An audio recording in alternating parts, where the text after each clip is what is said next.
Nearly half of all airline flights in France have been cancelled Tuesday after French Civil Aviation Authority has requested airlines to reduce their flights program to and from Parisian airports, as well as certain regional airports responding to a French national strike action for 48 hours.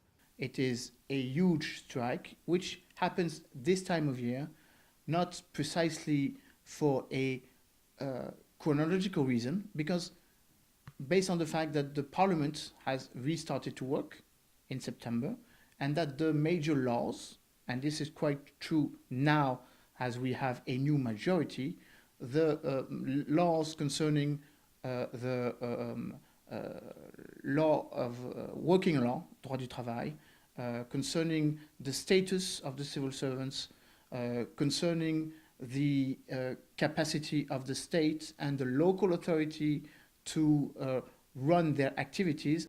Air France said it would attempt to operate most long-haul flights from its biggest hub at Paris Charles de Gaulle Airport. For medium-haul flights, Air France also hoped as well to operate about 70% only of its schedule there. Problems for shorter flights and for flights at other airports were expected to be more severe. Still, some long-haul flights, including those to North Africa, could be affected by delays or cancellations. The airlines have advised passengers to check on the status of their flight before heading to the airport. You have two elements in your question. The first one is a certain model of companies, and you're talking about cancellation of flights.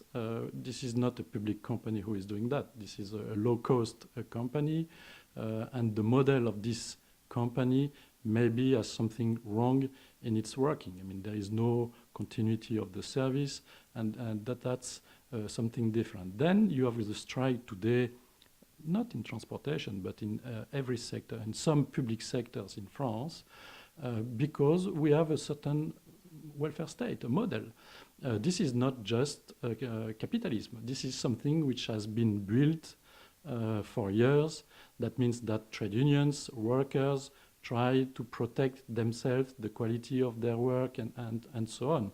So they are afraid, or they are thinking that maybe the reforms that President Macron is trying to take and to implement, maybe they have the fear that they will be hurt by such a reform.